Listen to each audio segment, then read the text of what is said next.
Hey, greetings everyone. Welcome to Schoolstone Card Review. Today, I'm your host, Lotus Knight, and we have a very special show prepared. I am joined by the original, my original Schoolstone partner in crime, Baze Inc. Baze, how are you doing today? Good. It's a year since we kicked up Schoolstone again?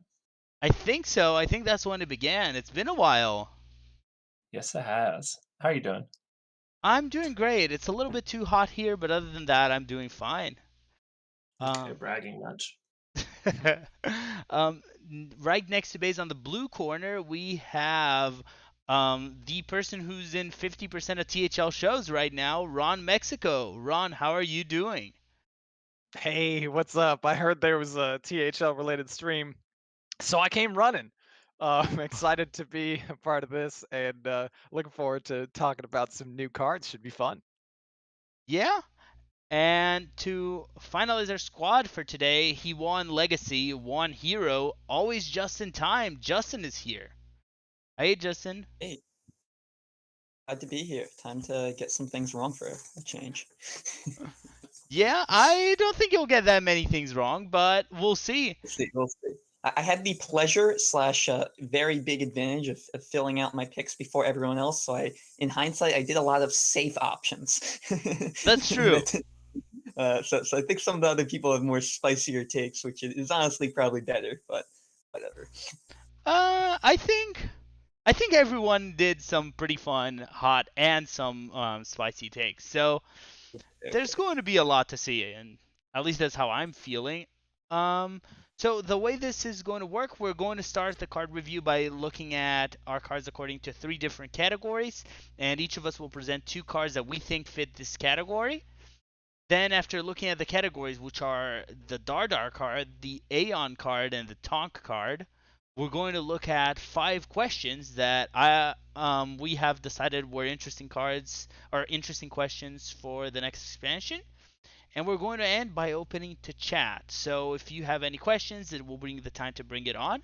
If you have a card you think we're missing for any of the emotes, please message them and I'll let everyone know that you think that is a broken card or that you think that is an overrated card or whatever you would like to say about it. So, are we ready to start? Any questions? No. Let's do this. Awesome. So, our first category is the Dardar card. So, Justin, why don't you explain to us what a Dardar card means? So yeah, this is what we have chosen to represent a strong card, much like Dardar Pog when he sees something very strong and cool. Nice. Yeah, the idea, at least the way I'm seeing it as well, is just a card that's universally agreed it's a really good card. You're going to see this a lot. Um, there are quite a few cards that fit this category. Ron, why don't you lead us in with the first card? All right. So first card right off the bat, Dardar Pog card. It is none other than Fire Mancer Flurgle. All right. This card is insane. It is Murloc Shaman Altruist, basically. This is and it only costs 2 mana. It's a 2 mana 2/3. You play a Murloc and you damage 1 damage to all enemies. Never mind the fact that this could get crazy broken and wild. For all you wild players out there, you could just like give it poison and then start wrecking everything.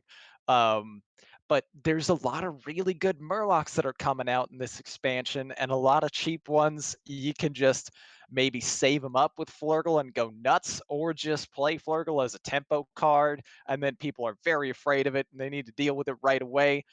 Murloc Shaman's going to be doing some work. I'm excited.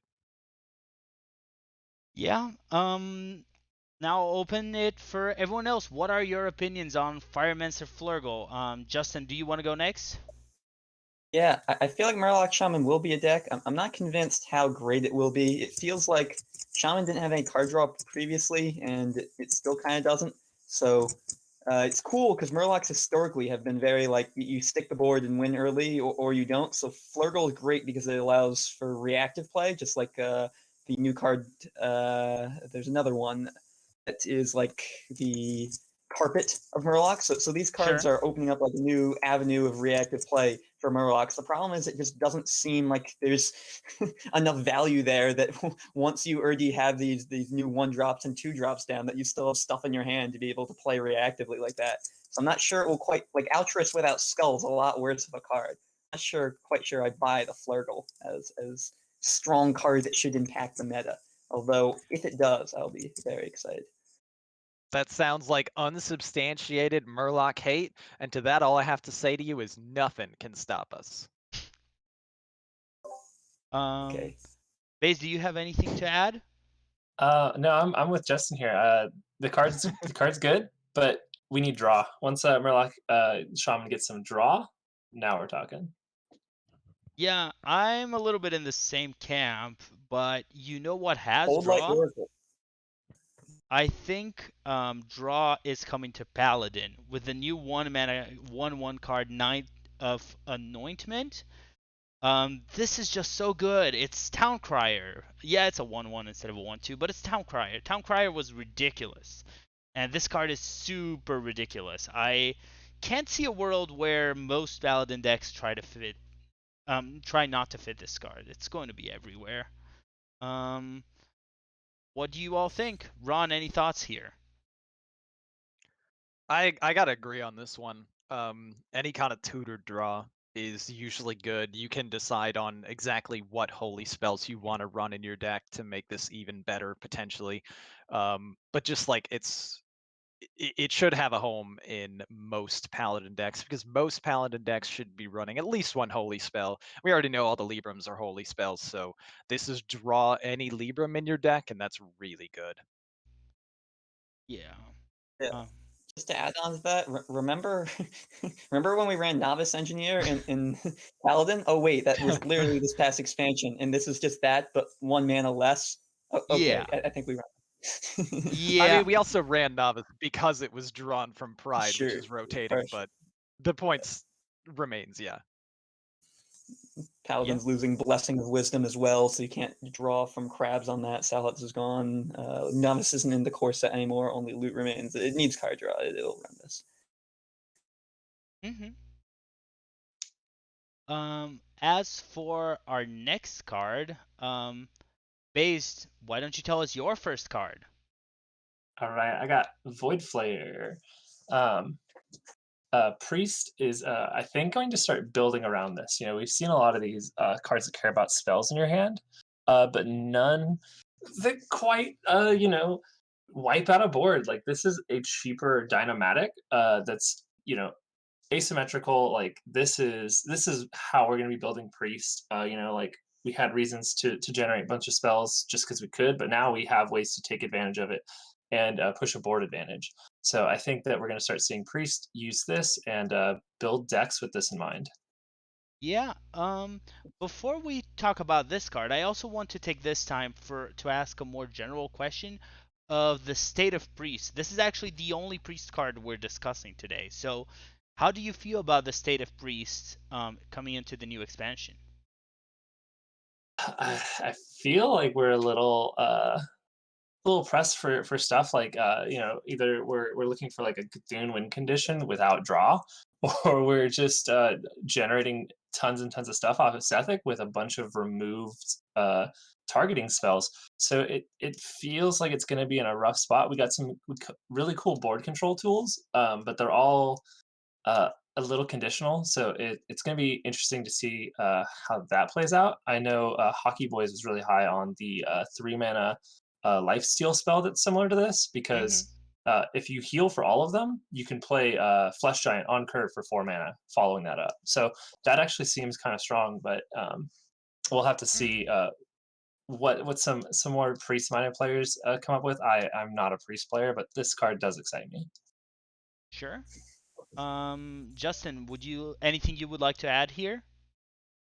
Yeah, I'm really not sure how Priest is going to be built. Kind of what Base mentioned. Sethic's getting a lot worse. Cobalt Spellkin's gone. Cleric of Scales gone. Nazdormu gone. Plague of Death gone.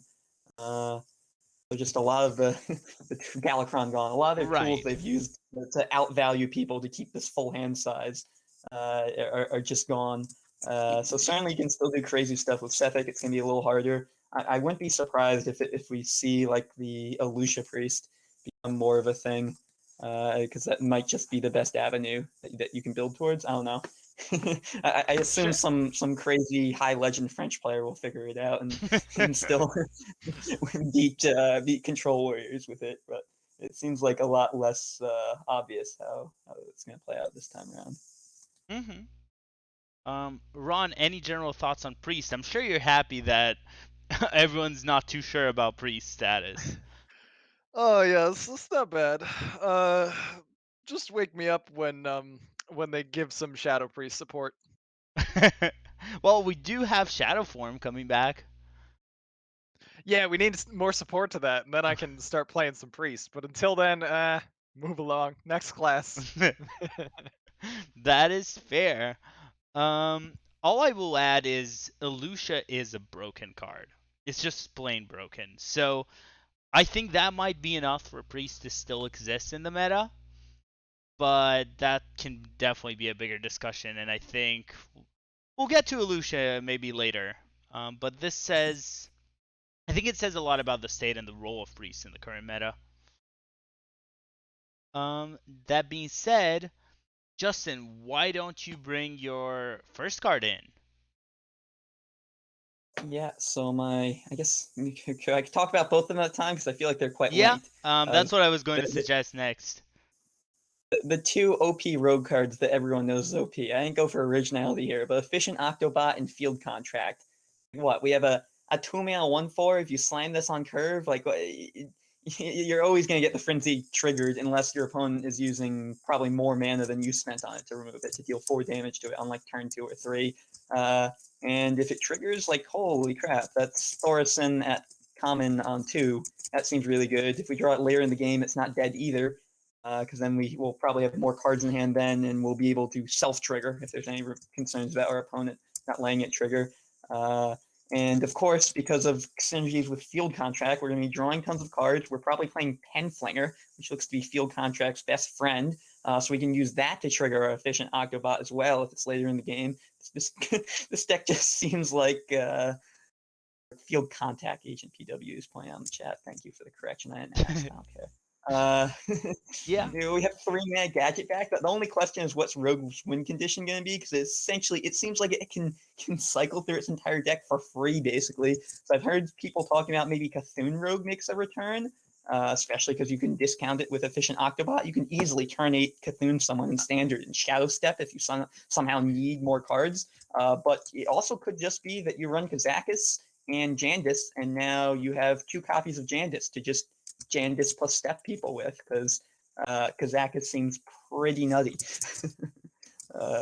Half the time, you're going to get one of the options off the 5/5 Golem to summon a copy of it. So if you play that on 4 and then you summon 10/10 worth of stats turn 5 and also have an additional effect, that's just going to run people over just the way Jandis does.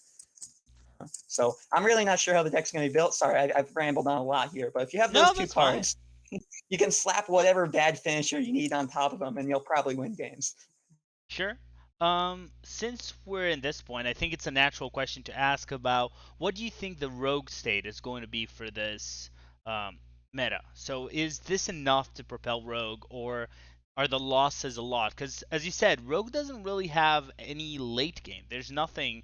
Is Cthulhu rogue? Do you really believe in Cthulhu rogue? I don't believe in Cthulhu Rogue, but yeah, I mean, other people are hyped about the poison package, and I'm not sure I quite buy it. It seems a little slow and clunky, especially with Nitro getting nerfed. Less incentive to be upgrading weapons. But I think this is just such a strong value package. It doesn't really matter what you play late game, if you can get such card advantage with such consistency. Sure. I'll open to Baze and Ron. I'll start with Baze this time. What is your thought on Rogue? Do you agree with Justin? Do you think these cards are good? Do you think they're Oh not as yeah. good? This is insane. This is like a 6 card package with Penflinger alongside these two that you just can slam into any rogue and cycle your deck and make super efficient cheap plays. Like rogue doesn't pay mana for its cards, and this definitely makes it have to pay even less. We lose a lot of generation, so it's what kind of Sure. makes this maybe bearable. Like, but um, like I do think that we're going to be looking to draw through our deck and then play an OTK that's in our deck. Pee Wee was PWE was pointing out Alex OTK that you can do with um, the 4 mana make 1/1 copies. Oh, with Uh, Potion of Illusion. yeah, there's a way you can do that, and then Alex people for 30 in a turn. Like Huh. I think that that's a definitely a consideration because Cthulhu, while looks good sometimes when you look at it, has never worked out before. So that might be the direction that we have to go if we want to look to put an OTK in the deck. But I'm really excited to see how Rogue does, and that's not even mentioning that the secret packages are still intact, Right. and you can play that instead, or even try and mix the two. But I think Rogue is definitely going to be around for a long time. Oh, Yeah. wow, that's actually super smart too. Potion's just such a good card to run in Rogue. Like having Hmm. occasionally hold Wand Thief off first day of school into Potion, and playing Broom Paladin and then duplicated Penflingers. Like, But never mind hitting Jandis or Kazakis off it or whatever else you can hit. Like, you don't even need to OTK people. If you just need more value, Potion seems nutty in that deck. That's so yeah, smart. Yeah. like if you're discounting your hand with Octobot and hitting the the potion, like a cheap potion is absolutely disgusting. Well, yeah. There was a deck that just played that infinitely, wasn't there? Uh, yeah, but rip Kazakis and potion don't work together. Oh man, you're gonna have to choose between killing them with an OTK or with tempo. So I think that might be the difference there. Sure. Ron, any thoughts on Rogue? Anything you would like to add? I mean, I think you guys have pretty much said it like in so many words. Rogue has the choice between doing a couple like different really strong things. Like flexibility is king in Hearthstone, and Rogue is like the king of the flexibility class, kind of. The Octobot, the Contact, and two Penflingers and autocomplete might actually be a competitive deck. Like Rogue is kind of nasty. I haven't been concerned about Rogue's viability basically through the entire run of Hearthstone's 7 years. Um, this class typically finds a way to do the most broken things the most consistently. So Rogue got good cards. They lost some really good ones, but there's also some insane ones sticking around. This is probably going to be a class that stays tier one or on the fringe of tier one, like maybe tier two at worst. There's going to be lots of competitive rogue archetypes. Yeah, I think I agree that there's just going to be a lot of Rogue around still, and just flexible classes are dangerous. But speaking of flexible classes and things we're not too sure what to do with, why don't you talk about your next card, Ron? Oh yeah, I totally picked this card completely sober and in my right mind. Barak, not Bark, Barak Kodobane. We draw a 1 and a 2 and a 3 cost spell. This is basically like a different version of Watley that goes in Hunter, a class historically kind of starved for card draw. And we have some pretty good 1 and 2 mana things for Hunter that are coming out. What's really weird about this card is for basically the last 7 years, Hunter has had like a it has been overwhelmed with choice for the 3 mana spot. 3 mana has been like Hunter's biggest strength. And then they just went ahead and rotated like all the good 3 mana Hunter things. So we actually don't have very many good 3 mana Hunter things to choose from. But Tame Beast is insane. Scavenger's Ingenuity is insane. Wound Prey is a pretty good looking 1 mana thing. We Mm-hmm. have Lock and Load now from the core set that's coming into Hunter. And if there's any lock and load deck, it might want to run this card just to draw that lock and load more consistently. We've got Mm-hmm. tracking, which is arguably better, arguably worse, depends on the type of deck you're running now. But tracking is a 1 mana that you can pull off of this. We've got quick shot that we can pull off of this. So the ones and twos, excuse me, I need water here. The ones and twos are like really good, and then the threes Right. are currently bad, like really bad. Um, but here's a hilarious idea. We run Mancrick and we run 0 3-mana spells. And when Mancrick dies and we play Codobane 100% pulls out the 3-mana spell. We smack him in the face with the 3/10. Let's go. So like I don't know. There's some room for this card. It's gonna be strong at some point, probably. Maybe not even directly in this expansion, but its ability strong as more expansions come out as well. So I think this is a card that does realistically see play. Maybe not today, maybe not tomorrow, but someday. Sure. I think it's a 5 mana draw 3 is nuts with the body. Like a 5 mana 3/5 draw 3 is really good. And I can't believe I'm saying this, but a Hunter doesn't have good 3 mana cards anymore. All of them went out pretty much. So Yeah, it's so weird. it's so weird because this has always been the card number for Hunter. It's like at turn 3 they're going to do something broken. Now, Brock Cotobane is really good, but you need to think of ways to fit it. So I'm not super convinced it is great right now, but it has a really high potential. Any thoughts on this card, Justin? Yeah, I was just gonna say, try to draw your Mancrick before you draw your Kodobama, and Yes. you too can get rank 1 legend as a hunter player. Mm-hmm. Like turn Um, 5, a 3/5 you refill and a 3/10 that attacks face. That is quite good. When you curve out right. yeah. I don't know. You guys covered it pretty well. Any last thoughts on this card, Base? Yeah, my only question was, are we trying to kill our opponents on turn 5 or something? But it doesn't look that way. We don't have that aggressive tool set. So I think that this is just a card you look at every single time you build a hunter deck. Mm-hmm. Yeah. Base, why don't you tell us a little bit about your next card? All right. Speaking of card draw, we got Refreshing Spring Water for Mage. I think this really highlights what Mage is about right now. Is they have a lot of very efficient tools, to do all the things that you want to do in a Hearthstone game, except for kill your opponent. Like the big 10-10 finisher looks really flashy, but it seems a lot harder to actually pull off. Yeah, we still have fireball and stuff, and that kind of brings me to what I think is going to be a key archetype for mage here is the spell mage, where now we have fireball and we have the 5 mana 5 damage, the Firelands portal. Yeah. I think that is like actually really solid, and I've even looked at playing the hero power buff in that, because why not just deal extra damage?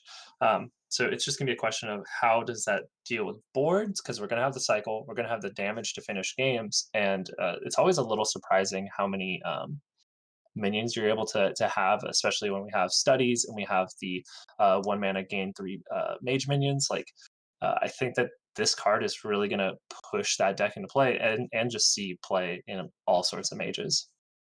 Mm-hmm. Any thoughts on this card, Ron? This card looks pretty busted. It's just kind of crazy.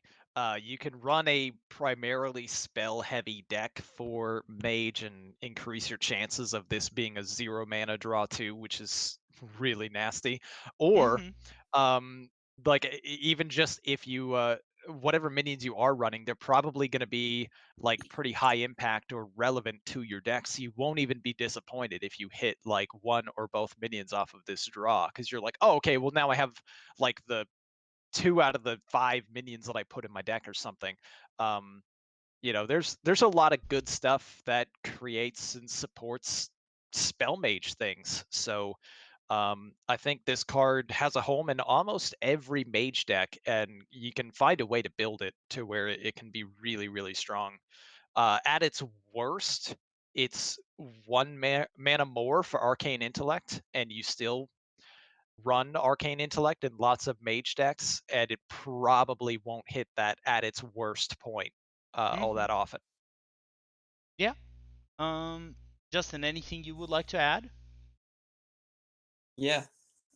So to go off of what you said, Ron, not only is it in worst case it's 1 minute more than our AI, which you still run a lot. I mean, just the redundancy of card draw can open up entirely new archetypes, even if AI wasn't being run in some decks before. Maybe you can sometime in the future make a combo mage deck because you have now this 4x redundancy where previously it was only 2.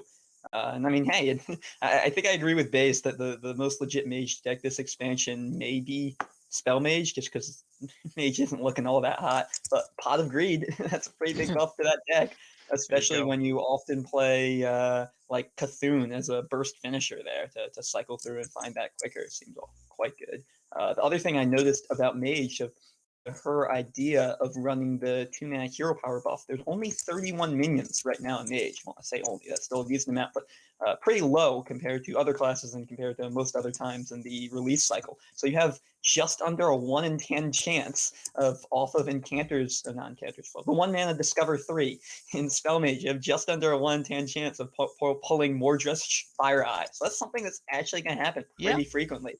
When you're on ladder, if you're just activate that and no minion mage, easy. Which this card helping you cycle Pot of Greed seems good. That's true. I think the one number I was thinking about is if we assume Arcane Intellect is a good card, you need a third of your deck to be spells, basically, for the expected cost of Refreshing Spring Water to be 3. So 10 cards out of 30 to be spells is very low. You usually have way more spells than that in Mage. So that makes me feel like this card is way higher of a cost than, or way smaller of a cost than Arcane Intellect, which is already a really good card. Kind of puts it in a really strong spot. And I think the card I want to highlight is also a mage card that I think is going to really help this deck, which is Ruined Orb. It's just deal 2 damage, discover a spell. This seems so efficient. This is like Chaos Strike, which is pretty much an uncontested Demon Hunter good card. And it feels like a card you're going to play in every single mage because you can.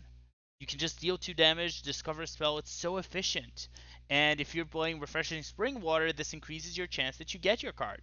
This can find you lethal. It's just so good.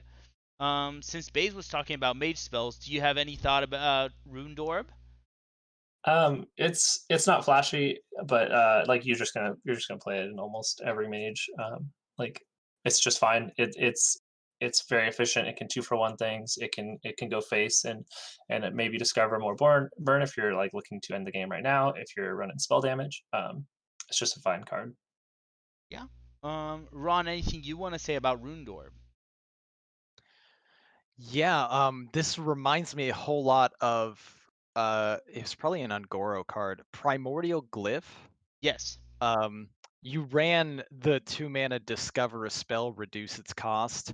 The reduce cost is a huge element of that, but this is this is so reminiscent of it. Just paying a little bit of mana to discover a spell, so you find something that's more flexible for the situation that you're in. But this one is damage, and damage is always useful, especially with the spell damage that Mage is kind of leaning more into lately. You know, you could play that Phoenix on curve, and then when it wakes up, all of a sudden, Ruined Orb is pay 2 mana, deal 4 damage to something, single target, and discover a spell on top of it. That could be. I'm assuming they nerfed discover to the point that you can't discover Ruined Orb off Ruined Orb, right? They did. That's Yes. not a thing. Yeah, Okay, that's a good thing. But you can still discover a different damage spell off of Ruined Orb and have some pretty efficient, cheap ways of clearing up a board or doing other things that you want to do. I absolutely agree. This looks like a really good card that I think Mage runs in pretty much every deck. Justin, any last thoughts on this card? Yeah, I just ran the numbers on that run. I'm like actually shocked. Again, same thing as for minion pool. Just the spell pools are so small right now. The odds of finding burn from this is 29%. Oh wow. When I factored in Apexis Blast, Fireball, and Mask of Cthulhu as the other targets. That's pretty freaking high. If you're playing Yeah. this in no minion mage, also evocation is going to be like pseudo burn.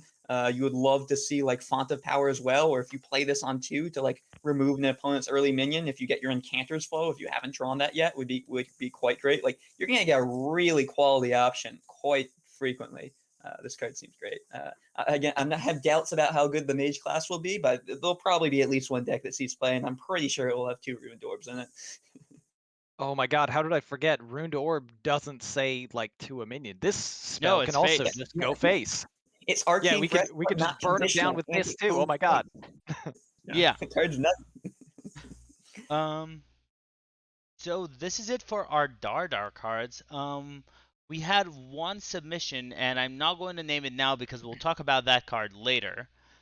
If you would like to submit a card for the next category, you can. The next, we're going to talk about Aeon cards. So, Based, tell us what is an Aeon card. So this is a strong card that's going to impact the meta. Just kidding. This is the board. It's overrated. It's total hosed league format series. Yeah. So fuck Aeon. Yep. Um, Nice. nice. So yeah, Aeon is going to refer to cards that we think the community are thinking are way better than they actually are. And I'm going to let Base give us an example. What is your first Aeon card? Ooh, let's start it off with a spicy pick. I got Sword of the Fallen, right? All right. I'm Okay. gonna say this card is very strong.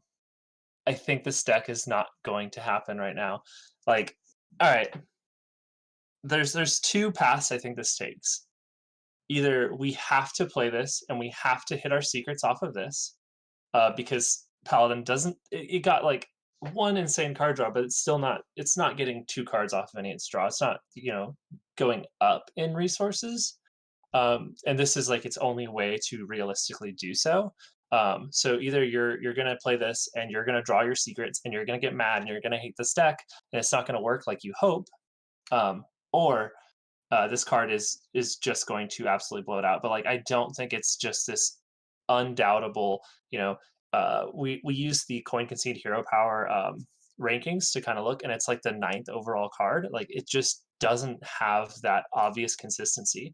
It doesn't have the blowout potential that Secret Paladin used to have, where it went, design flaw 2-drop, design flaw 3-drop, piloted shredder, low theb, and then hit you with mysterious challenger. Like it just doesn't have that. And like I don't know, it kind of reminds me of the warrior weapon we got last time, where it looks like it's going to be insane, giving three stats to your hand every turn, and it just didn't really work that way. But this is generating value where that is just buffing. So it has some differences, but I'll let everyone tell me why I'm wrong, and this card is just the nuts now.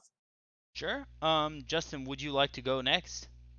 Sure, I was gonna put this as one of my strong cards, but Base claimed it here. Same. I just think I get what you're saying. I'm a little dubious on Secret Paladin as an archetype as well, but I think you just put the 2 of this weapon, like either 4 or 5 secrets in your deck. The second weapon doesn't have to be great. All you care about is the first one curve. Mhm. And you put the 3 mana 3/4 that draws a card if you have a Yes. secret in play.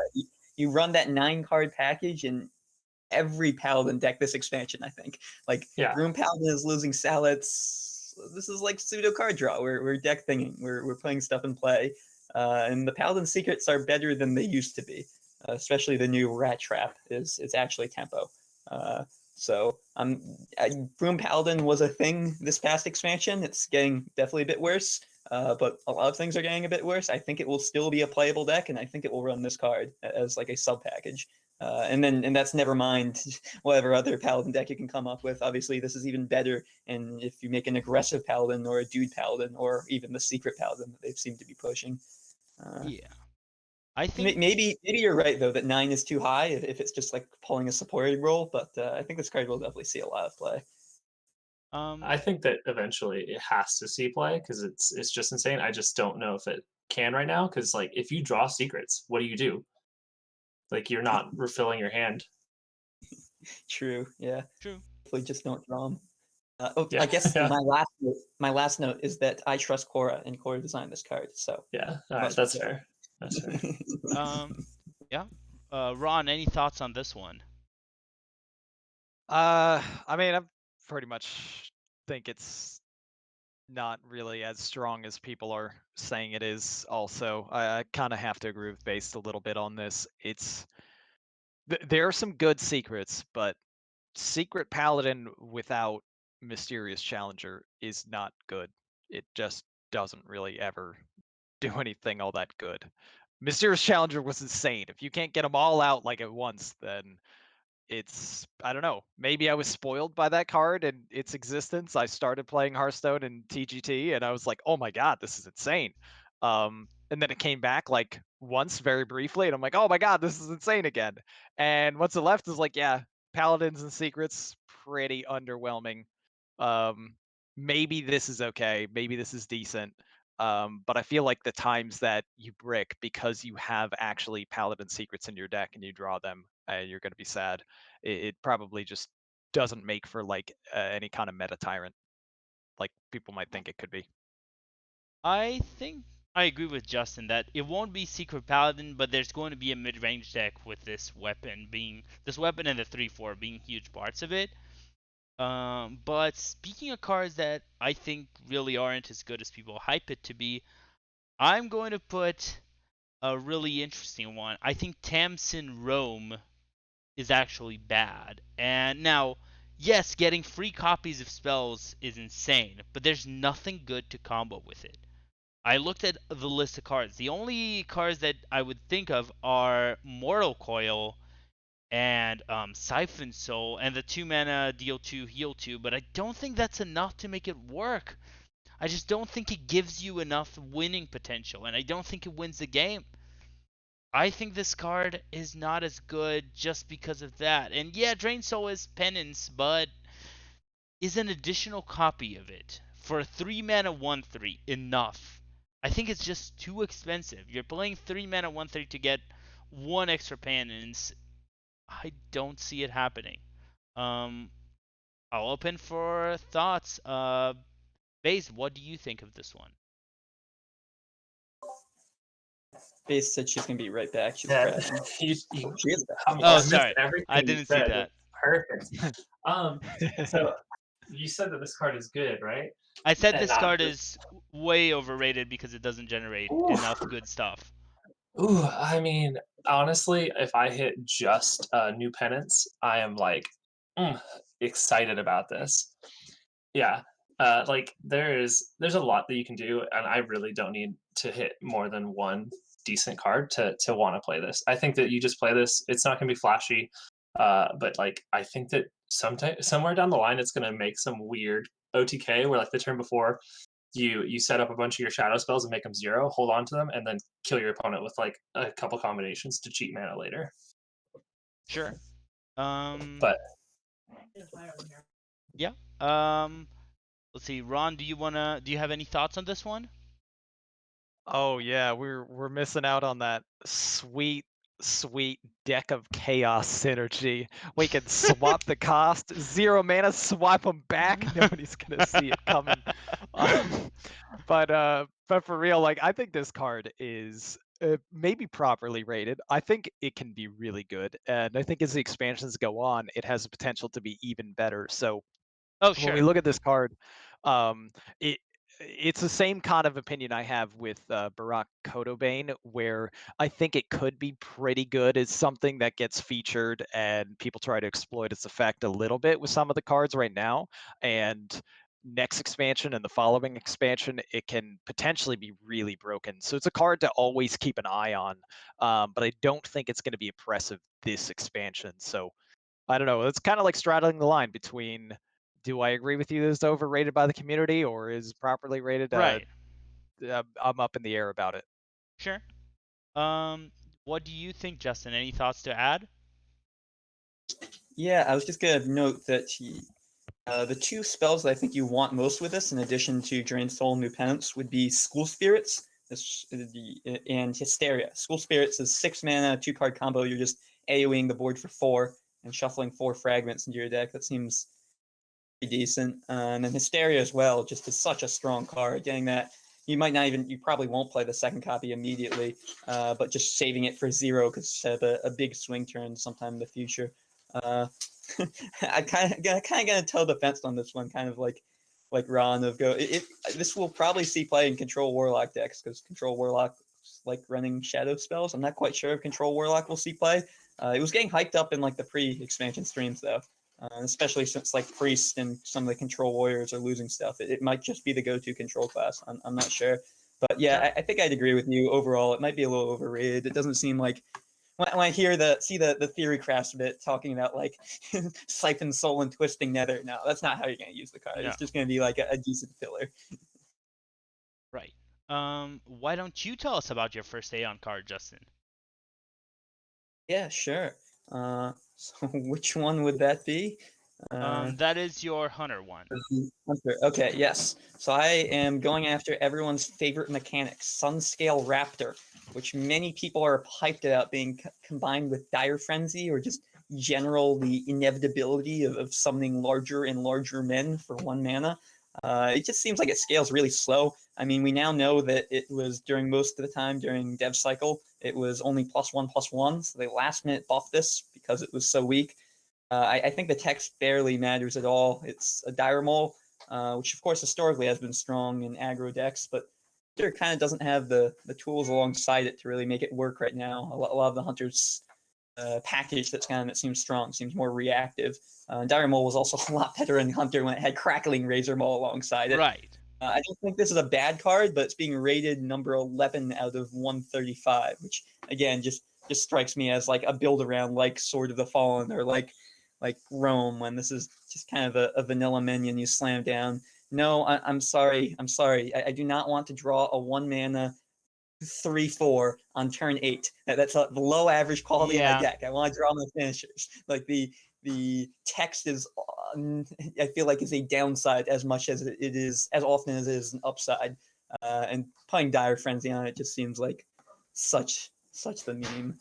Dire Frenzy was good when it was in standard, but that was a lot because of the draw power of Master's Call and because of specific beasts like Tundra Rhino and Timberwolf and Stone Touch Boar and Vicious Scalehide, which we don't have any of them right now, and this is certainly not it.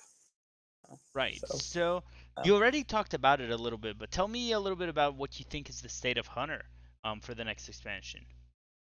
yeah, I wish I knew.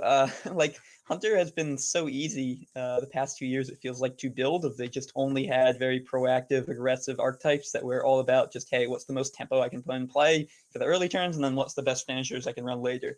Where now its cards don't quite seem in line with that philosophy. There's a lot of reactive cards, like the upgrading rank spell with Rush. There's the 2 mana 2/3 that summons things with Rush, and there's Kodobane, which can keep it with tempo. There's Tavin, or the Tavish that you can chain some Rush beasts together to be reactive. It just doesn't seem like it has quite the cards to be proactive anymore with Toxic Reinforcements and Phase Stalker rotating and Kill Command gone. It's late game burst gimped. So it seems like it might be a little more of a mid range deck, almost like Broom Paladin, Broom Paladin's little brother. I don't know. I'm not quite a hunter man. I assume some filthy smorker will figure it out. But Sure. Baze, do you have any hot thoughts on Hunter right now? Oh man, you're calling me out because I was like, oh, Death Rattle Hunter's coming in, but all the really good stuff is gone. I think Hunter's gonna play like this mid-range deck and kind of finish with tempo. It's got a lot of interesting ways to like buff copies of beasts. So there's got to be some like maybe we're just like playing a game through the mid game and just hitting stuff, and then we just hit you with trampling rhinos for the rest of the game and you die. Like maybe that's what we're doing. But like it doesn't seem to have a clear finisher yet. So I'm really interested to see what people do with this. Like I think it's gonna have a little bit more of a combo style finish to it and play like a mid range board control game. And then about the Raptor, like yeah, this is just Diremal. The text is whatever, a 3/4 that becomes a 5/5 that becomes a 6 or 7/6, like whatever. I'm way more interested in just having a 1/3 for the decks that want to play adorable infestation. Sure. Ron, anything you would like to add about Hunter? I mean, I love me some Hunter, and I love me some 1 mana 1/3 Hunter beasts. So I'm excited about Sunscale Raptor, but I do kind of have to agree with Justin that it's a bit overrated by the community because there's a lot that, you know, we're still trying to figure out what we do as a hunter going forward in this expansion. Some of our best tools for basically the play style of hunter for the last like 7 years are kind of going away, and we need to come up with something new. And a lot of it is leaning towards like late game stuff, but we still pretty much don't have any healing and not a whole lot of survivability either. So it looks like, I mean, we could be very much win in fatigue type deck with all this shuffle stuff that we got going on and beefing up our deck more, but also we're not a class that wins in fatigue, so it's weird.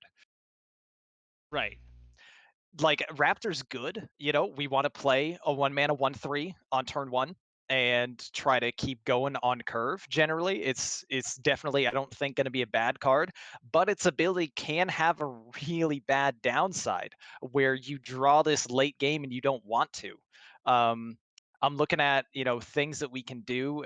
If we're talking about like the state of Hunter, I think maybe it falls a little bit more in, I don't know, we try to do more things like Base mentioned with trampling Rhino, or we just try to get more aggressiveness and tempo on the board than our opponents with things like Tame Beast that gets ranked up, and then we Dire Frenzy the Tame Beast. And if we can find any kind of way to tutor the things that we are putting in our deck that are beefy, then things could get real scary. And we do have Tavish, so there's maybe a way we can do something like that, but I feel like we're missing some pieces right now. We're on the cusp of something new and really interesting playstyle wise for Hunter, but it's going to be really hard to figure out. Um, it, Right. Someone it'll be interesting. There's a lot of experimentation. track back on something both you and Base said. I would love if Trampling Rhino would become a thing. As someone who played way too much of that god awful deck, I can confirm you don't feed the animals, you feed to your opponent. Sure. Um. So, Ron, why don't you tell us about your first Aeon card? All right. People are losing their minds over this card, and it's a little much. All right. Scabs, come on. Come on. Scabs is not that good. All right. We just have better things that we can do as rogue to cheat mana. This costs too much up front. I don't want to pay for this guy. And yeah, we could kind of like have a 6 mana turn on a turn 4 maybe, or turn 3 coin this out and play 6 mana worth of stuff, but generally you'd want to play 3 mana things. The only real 3 mana thing that I can see that Rogue really wants to do with this card is the Sparkjoy cheats. I think Scabs is very good for Secret Rogue, to get free Sparkjoy cheats and card draw. And for everything else, I don't know. I just think there's better things that we can be doing, like the strong cards that Justin rated when we started off in the Dardar section. Like those are the cards you run, not Scabs. And Scabs is a legendary anyway.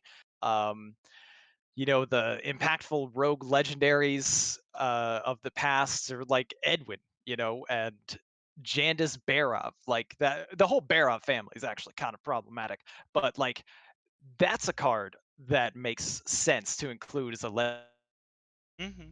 I mean, I guess the times that you get it, there could be a payoff, but a lot of times it's going to rot in your hand as a card that's hard to combo and hard to also have all the payoff things at the same time.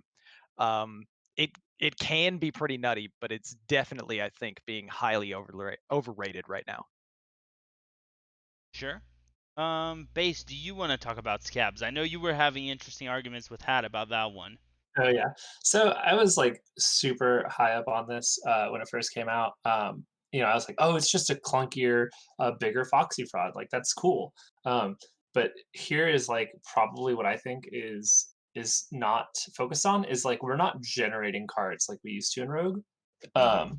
So like the two best things you can do is play like Field Contact or Sparkjoy cheat on these like like draw some cards. Like we're not playing Miscreant, which would have been insane. And like I think the biggest part is this is because Rogue has Shadow Step, we're playing Kazakus. Like Kazakus and Janus are how we're probably finishing games in a tempo thing, and this just like lets us cheat mana. But we're already cheating so much mana. Like I don't think it's really gonna matter. It's an interesting card, and it definitely could come into play at some point. But I just don't think right now is its time. Yeah, Baze said exactly what I was thinking. Justin, anything to add? Imagine playing like 2 and 3 cost cards or higher in Rogue in 2021. We run Octopi, everything cost 0. I saw people on Reddit talking about, oh, but with the green curve, you can coin for Foxy on 1, step Foxy, play again, then play this on turn 1, and then the 2 remaining cards you would have in this opening hand of 5 cards plus coin, you can then play for free if they cost 3 or less. Like, come on, like, I think if you're choosing the exact 5 opening cards in your hand in Hearthstone, you can do a lot more nutty stuff than that. Yeah, just play Gibberling. Yeah, basically. No, yeah, this card seems unplayable. Like, actually, it's just worse than Kazakus. And Sure. pretty much Um, it. yeah. Ron, why don't you tell us about your next card? All right, next overrated card gotta be Niru Fireblade. All right, this guy, look, it's cool, right? That you can have these portals that summon crazy stuff, but it the each turn apparently is not, at the end of your turn, it floods with imps, and then you get to attack their face with the imps when you start your next turn. It doesn't work that way. You don't get to attack with the imps right away. So it seems kind of bad. We burn all of our deck as fast as we can. Yeah. Wouldn't we just be better off as a Cthulhu deck anyway if we draw that fast? Um, I guess there's specific like burn your own deck synergy that would obviously like not work at all with Cthulhu. So there's an alternate play pattern that you can use to try to exploit this card, but our hero power damages us and draws a card, so we basically just make our hero power completely dead. Like never press the button ever again. Once you burn out your deck and you play this guy, and it seems bad. It seems like really bad. And people have been hyped about this card a little bit, and I just don't get it. Like, no, I don't want to build a deck of 30 cards and then burn most of them for this underwhelming payoff as I continue to take damage every turn in the self damage class to try to win this game. Like, no, I'm not playing this. Yeah. I want to ask you, how do you see the state of Warlock? Because Warlock, there's basically Control and Zoo. How do you think these are going to fare post rotation? Oh, Zoo's still going to be good. Zoo's still going to be very good, I think.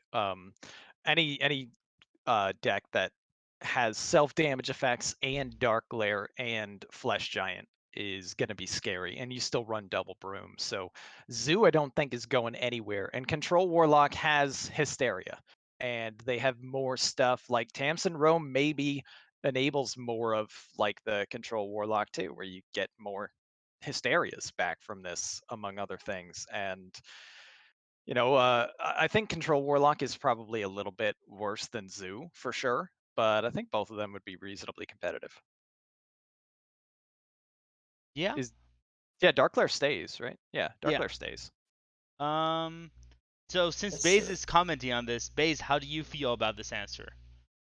I mean, so when it was mistranslated and we thought it was 18 damage at the start of every of your turns, it's like this is the coolest control finisher that's ever been made. But I mean, we'll see.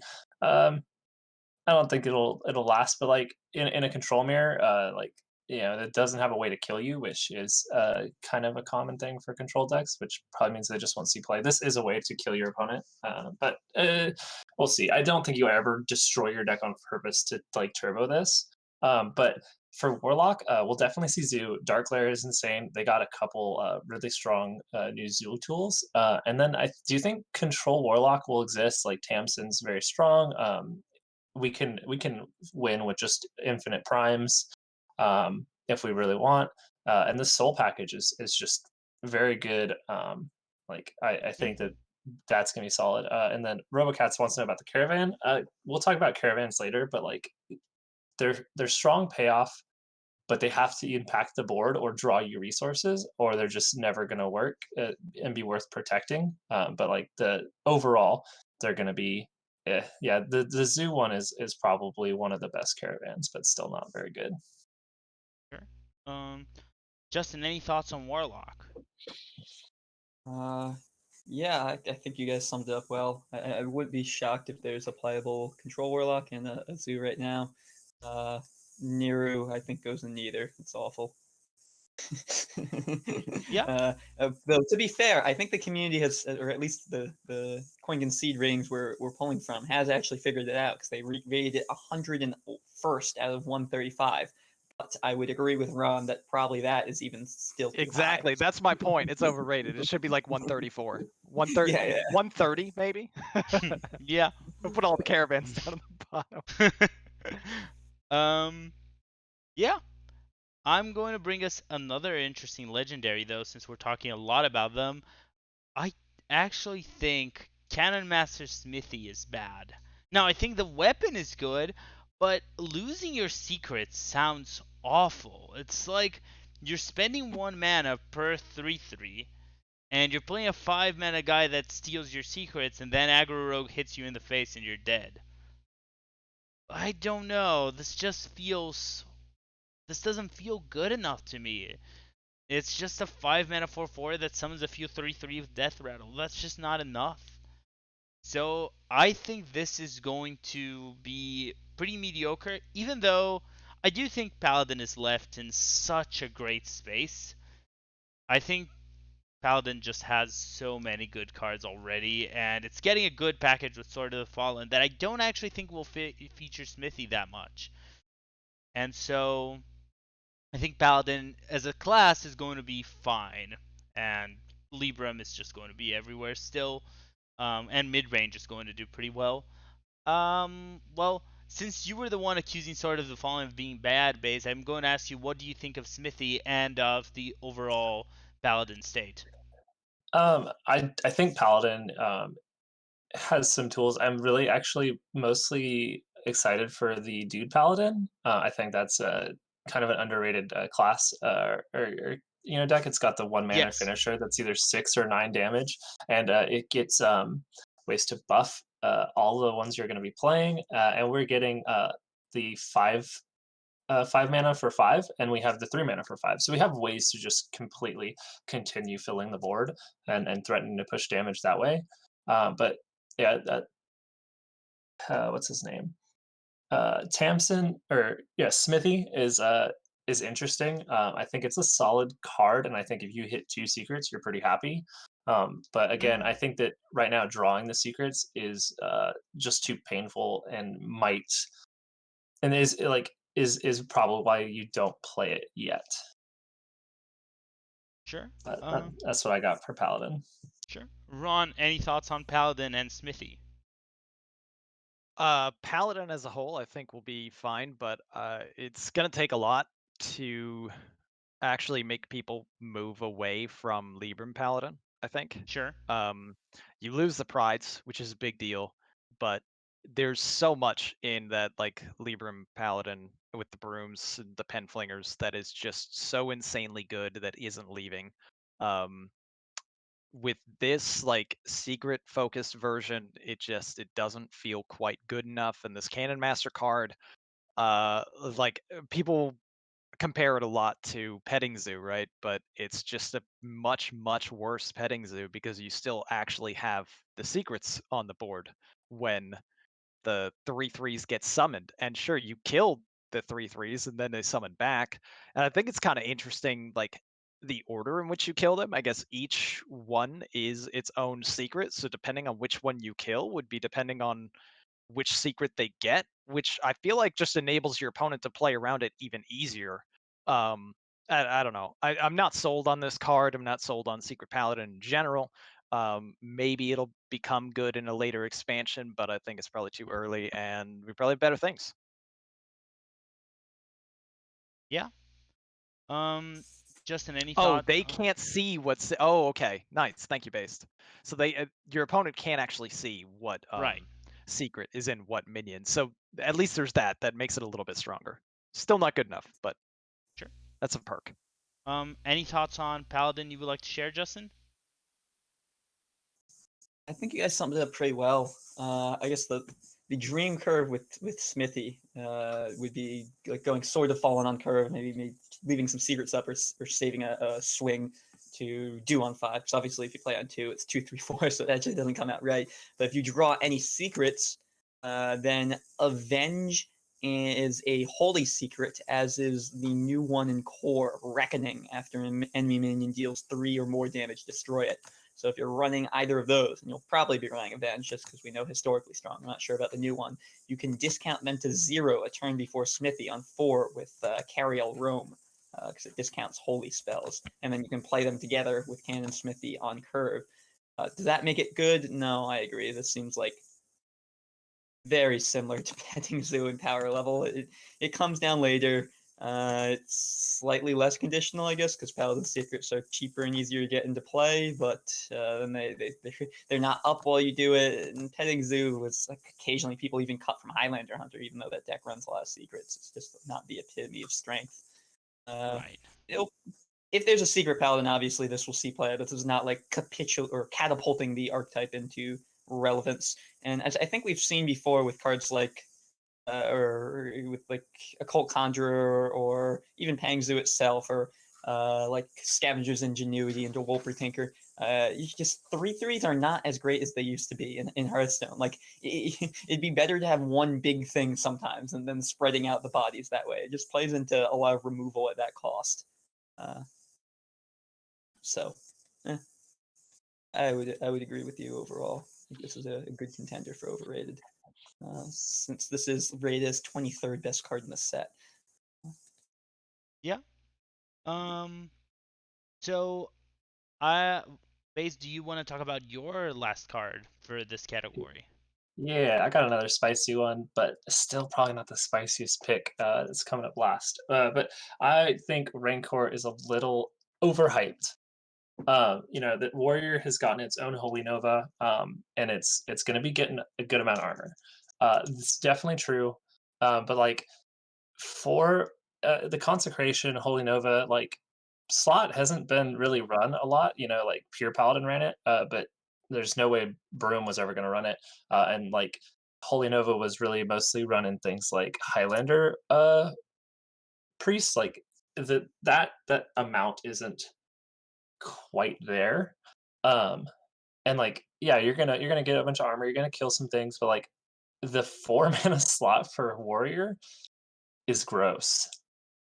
Like uh the 2/5 Yeah, uh Sword Eater. sword eater, the new weapon. Oh my gosh, like I'd rather be just equipping a weapon and killing one thing to prepare for the rest of my turns. Like, we still have minefield. I do believe that Bladestorm's rotating. No, Blaze Storm stays. Oh wow, yeah.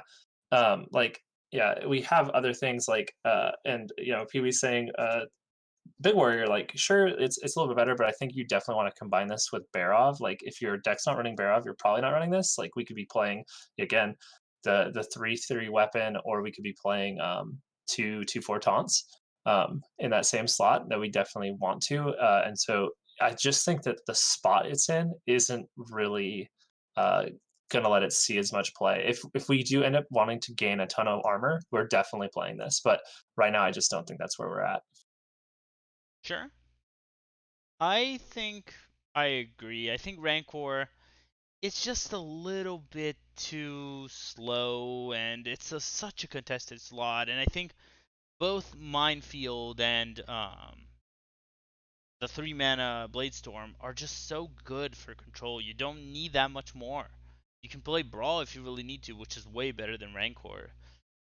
So I think you don't play this card. Ron, what do you think of this one? My first impression when I looked at this card was, oh my god, this is insanely busted. This is gonna see play in every single warrior deck that wants to control. Like, this is crazy. And I thought about it some more, and like the points that you guys are making, there's already some pretty good control tools. The slot for the card, the mana cost is pretty rough to try to fit this in. Um, but it's a hard one to evaluate because we haven't really experienced a frenzy meta yet. And Rancor Right. seems like it could be pretty insane in a frenzy meta. Um, there's a lot of things that you can do to activate your frenzy to basically structure this to where it's always going to be basically a board clear for you and can potentially be like just this massive uh end the game kind of play against certain decks where you not only destroy their board full of like 6 fairly strong minions or something, but you also gain 12 armor for doing it, as you're like activating frenzy effects and getting some other things that are good for you. So I think it will probably still find play in quite a few decks and be strong, but I'm very uncertain about its place right now because of the competition for the slot and the other tools that already exist that are good for controlling things. I'm Sure. conflicted, very conflicted on this card, but I think it looks strong on its surface, and I think it probably will wind up being something that sees play quite a bit in its run in standard. Mhm. Any comments on Rancor, Justin, before you reveal your card? Yeah, I'm gonna have to disagree. Rancor definitely seems awkward alongside Bladestorm and Brawl because they do the same thing. But then you remember that Skipper plus Smith is rotating.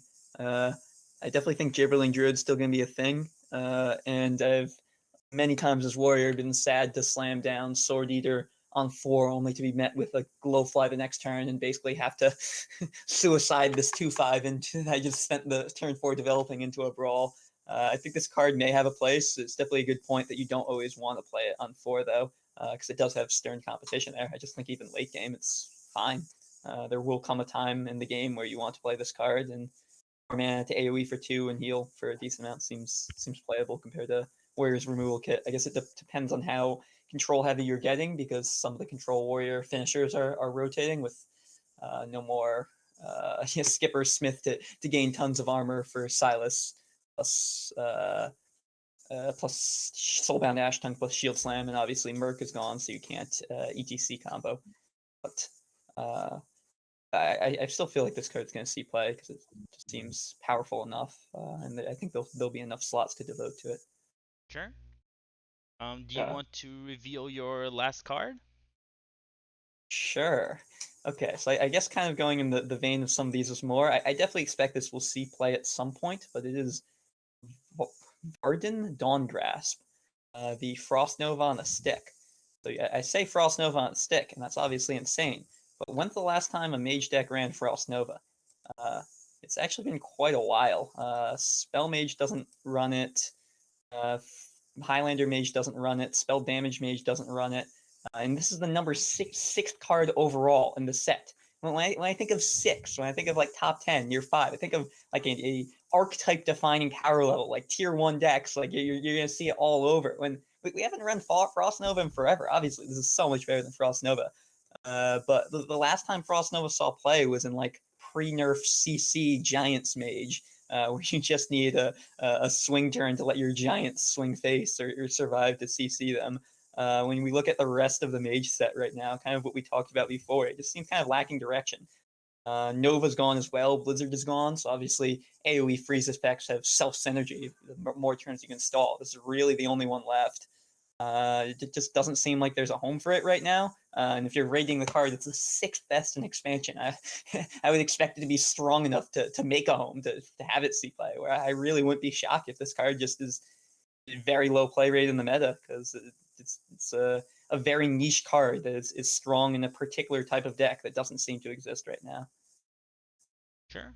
I think I agree. And talking about the general state of Mage, which you mentioned, to me, I think Varden is a decent card that's going to be really good at some point. But the issue to me is more Mage seems very unfocused. They have some strong tools, some very strong individual cards, but it doesn't seem to have that closing, like this is the package you're going to run, or this is the deck that you really want to build towards. Maybe it's Spell, but I'm really unsure of what Mage is trying to get to. And I'll ask Ron what is his thoughts on Mage, um, based on this card and in general. Yeah, this card in particular, I kind of gotta agree with Justin that it's a bit overrated. Like, it's so high from the community. Like, top 6 is insane, and it's a good looking card for sure. But I don't think the stats are going to be all that relevant. It's another minion to throw in your deck, and maybe you want to lean less into minions as much as you can with Mage because of some of the new stuff they got. Um, the deal 4 damage, if they're already frozen, could be pretty good, especially with the 0 mana card, but Mage lost a ton of freeze effects, so that kind of lowers the power level of this card, and it might be more just like pay 4 mana to freeze the board. And in the times that we were playing Frost Nova, we didn't really care about having a 3/3, and we definitely didn't want to pay 1 more mana to freeze the board. It freezing the board. So, I mean, it's strong. It's a strong card. I could see it definitely finding play, but I also get the feeling that Mage just has better things overall to do because there's a lot of crazy stuff that's coming out, like with the damage and discover a spell, with the draw too that refreshes and so on. I don't think we need Varden Dawn Grasp unless there's a more specific deck that cares about freezing, which doesn't seem to have a place at the moment. Right. Any thoughts you want to add, Baze? Um, as much as I love this card, I agree. It's like it's way too high up. Mage has cared about Frost Nova in like 3 situations. One, we are a freeze deck that's going to OTK combo you. Two, we're playing Mana Worm or we're like snowballing an early board, and we just want to stall your board while we deal some damage and set up a burn lethal. And then three, things like Highliner Mage, where it would set up huge boards, freeze the opponent's board, lock them up, and then either get a bunch of favorable trades or kill them. So we don't really have that. I could see this maybe working in that hero power mage if it works out, because it's a nice stall. It lets you set up a body, maybe develop it alongside of like the stall to set up a big hero power clear, with the 4/3, but or 3/4, but it's just not as unanimously good as people I think. Yeah. Yeah. Now, let's move on to our Tonk cards. So, Ron, do you want to explain what a Tonk card is? Absolutely. So the Tonk card is the card that is underrated by the community, just like Tonk If You Were Corny, which came in a extremely strong, Orange conference, and ATL was just dominating throughout, and everybody wanted that Tonk emote, but I don't think it was properly rated because the strength of Tonk was off the charts. They won the title, and this is what we're talking about here, where people say, "Oh, you know what? This card isn't that great." Well, surprise! Turns out it's real good. Yeah. And to give us our first example of our Tonk cards, Justin, do you want to go ahead? Sure, yeah. So we'll be starting it off with Thorn Growth Sentries, I believe. It's Dreamway Guardians, and Gibbling Druid is still a thing. Except it's better, because Taunt's really good. Like Taunt's a lot better than Lifesteals. It protects your Gibberling. It can force awkward trades from the opponent, especially if you have Arbor up or something like that of buffs, especially if you're playing the new Mark of the Wild, which I think the deck might consider running now, just to have some minions that are stronger than others. Uh, it's, I mean, it's not like too complicated, but it was rated 57th, or sorry, 56th out of 135 in the expansion. When I think this is going to see a ton of play, and if Taunt Druid exists either, this seems pretty neat to be shielding some of your key cards as well. I'm not that sold on Taunt Druid, but it just seems like a very solid card that's going to see a ton of play. Not too much more to go into detail about. Sure. Any comments on the general state of Druid and how you think Druid is going to fare in this expansion? Yeah, so I've gone back and forth on my thoughts on Druid. I don't think Taunt Druid's quite viable. It has like the 2 mana 2/3 is like Foxy Fraud for the taunts, and if it keeps sticking, the fraud keeps getting better. It can keep generating tempo, which is utterly insane, especially since there's a neutral 2 mana 2/2 that taunt that gains +2 health if you're holding a nature spell, which should be pretty easy in Druid because literally all the spells they want to run are nature. So you can throw down on the same turn on 2, and that protects the Razor Guard to then keep getting discounts. The Dream would then be playing on 3 your 5 mana 4/6 that there's the achievement for that you to play a million times, whatever that card's name is. Uh, I just don't think it's there. There's no. It doesn't seem as good as tempo as like Gibberling Druid, and there's no like late game value or finishers. So I think it will be restricted to Guardian Druid, which is losing Overflow, but that deck sometimes ran as a one of. I assume it will still exist. And Gibberling Druid, which is losing Roar, which will definitely hurt, but it's got some new tools as well, and a lot of other decks are losing stuff. So Guardian Druid as well is losing Ysera Unleashed, but sometimes already even the deck was running Clowns instead of Ysera. So I think it'll make that transition fine. Just sub in Wild Growth for Breath of Dreams and Clown for Ysera. It shouldn't be too much worse.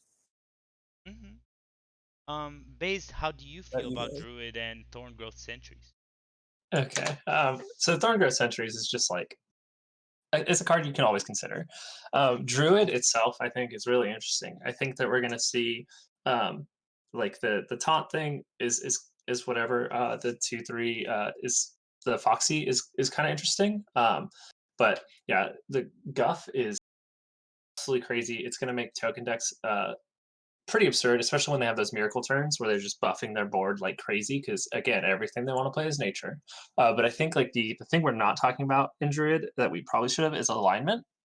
Yeah. Um, yeah, like right now it looks like that's the way Guardian and other late game decks are going to look to play because if they're just playing the bigger stuff for 1 mana, which like they can pretty reasonably do. Um, it's going to be absurd. And I think what the interaction that might really break that is when you play the 2/3 that reduces the next taunt, and it costs 1, and so does your clowns. It corrupts your clowns on the play. Oh. Yeah, so you can play that, follow that up with a board of 4/4s, Huh. like to follow up your alignment. It's kind of gross. Yeah. So I think that's something that they may change because it's not that intuitive, but um, that's a scary proposition. I think Druid is very well positioned to play a couple decks coming up. Yeah. Ron, So do you're you telling me wanna? you could go Celestial Alignment and well, Yeah, you I could guess go there's no way you can actually play the clowns on the same turn that you Celestial, no, unfortunately. yeah. There's no way to do that, but you can go like Literally not possible. clowns, and then the following turn you can go nourish, survival, the now or a 6/7, and then the board of 8/8s. Yeah, that's So that can be your insane. follow up to your alignment turn. So yeah, they just played their most expensive card, but then you played two of your most expensive or three of your most expensive cards. Like you can do some gross stuff with that deck. Yeah. I think it's probably that uh play style is probably not going to be all that great, but we'll see. It has the potential to be broken. It's gonna be one of those decks that when it does the thing, you're like, I'm quitting Yeah. this game. Why did Yeah. they allow this? And Yeah. then a lot of times they'll just get hit in the face for 5 turns, and then you win. Right. And you're wondering what was my opponent even doing? They literally just sat there and got hit in the face a bunch and died. It's just Ramp Paladin all over again. Yeah, but thoughts on Thorngrowth and Druid as a whole? Thorngrowth, I definitely agree with Justin, is insanely good. It's also a nature spell, which can't be understated, like how good that can be with Guff. Guff seems super insane to me as like a some kind of weird hybrid between Edwin and questing adventurer, and we buff other things. It's nutty. And Druid has a way to discover another spell that could also be nature and does it with a nature spell, and then they discount that nature spell and play more nature spells and they get more buffs. Druid of the Plains kind of looks pretty insane to me too. Like there's a lot of things that Druid is doing that look real scary. I think it'll be very competitive. Sure. Do you want to talk about your next card, Ron? Oh yeah. We got underrated, okay? Underrated. This is rated as the 10th worst card in the entire set by the Coin Concede rankings. It's the Soldier's Caravan, the Paladin at me, all right? This card might actually be decent. I think it'll at least be better than the 10th worst card in the set because this is the Caravan that I think I have the most faith in. They're all pretty bad. Don't get me wrong, they're all bad. But this card maybe could be okay in a dude paladin style. We can play the 1 mana Divine Shield taunt and then play this on curve right afterwards. The Righteous Protector's been added to the core set. There's ways to maybe protect it. You want underrated? 10th worst? Come on. It's better than that. We can start, generating dudes if we can protect this a little bit. Paladin has some buffs. We got some ways to keep protecting it potentially. And then we just get a bunch of dudes. And then we eventually buff the dudes. And there's gonna be a deck that uses this and can get some wins. Yeah, I'm just not going to talk about this card. Does anyone else want to do it? I was totally sober when I picked this card. Uh, you're right, Ron. This is probably the best caravan. I think it'll see as much play as all the others combined. High so still, praise. so still 0. Oh, zero. Yep. You're pretty sharp there, Bastien. um, yeah, speaking about things that I think we'll see play, but they're also severely underrated, let's talk about Demon Hunter. I think Tusk Piercer is better than people are giving it credit. Now, Death Rattle Demon Hunter is not a thing. There's no good payoff for the cards right now. I don't think it does enough. But I think this card is really good. A 1 mana 1/2 weapon with Death Rattle draw card is crazy. And I think Lifesteal Demon Hunter is going to play this card. I think you can draw Foul Nose, you can draw Talon Forging, which we will talk more about when we get to Core. I think there are some good Death Rattle minions you want to draw, and it makes it enough that you want this in OTKDH. That being said, this is a really good card for the future, just the payoff for Death Rattle DH is low right now. And in terms of the overall state of Demon Hunter, I think Lifesteal Demon Hunter is still tier 1, but I think this card, or I think Death Rattle Demon Hunter and Aggro Demon Hunter are just not going to exist. Um, Ron, do you want to take this as our Demon Hunter specialist here?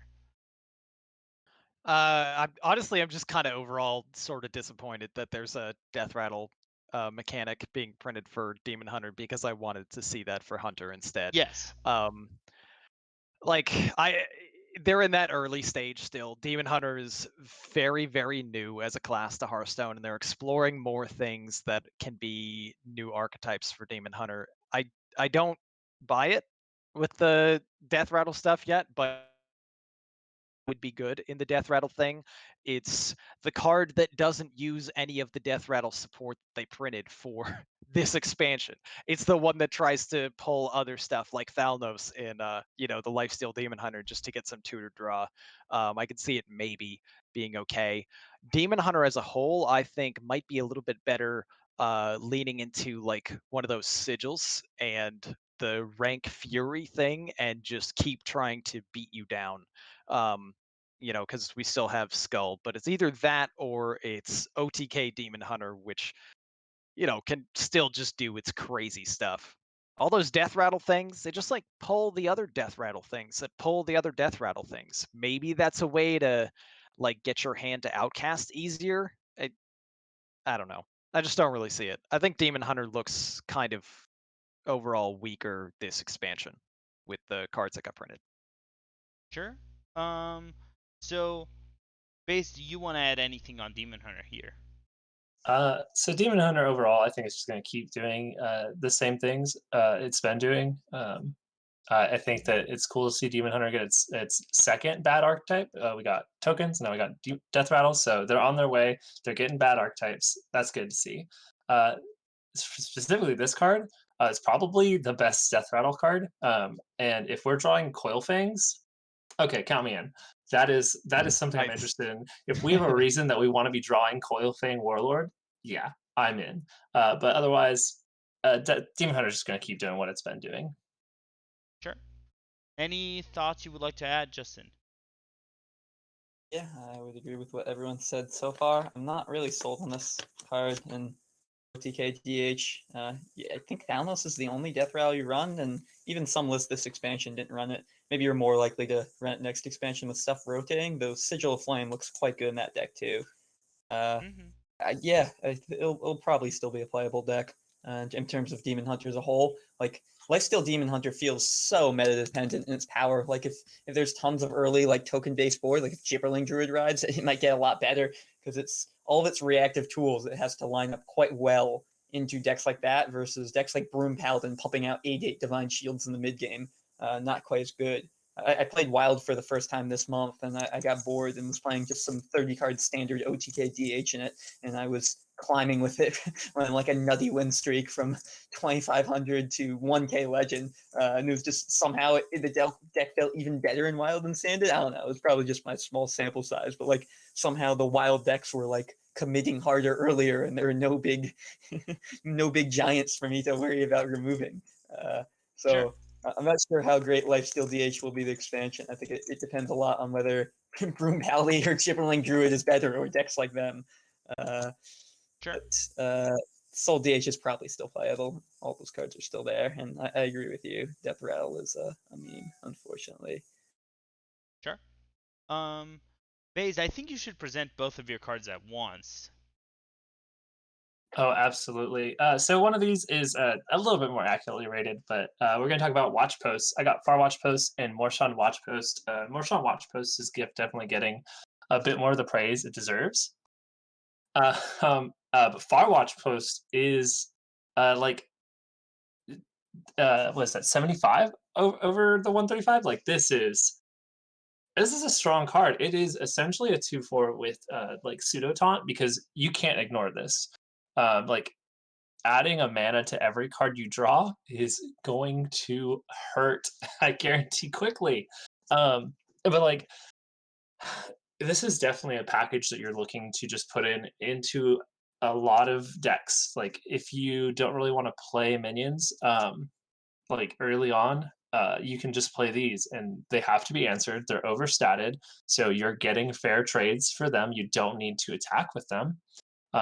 Like this is just something strong. I think the 4 mana one is definitely the worst, but still actually worth considering. It's a whenever, and it buffs your board. So if you fireball this 4/6 for 4, it's now a 4/1 and buff the rest of the board.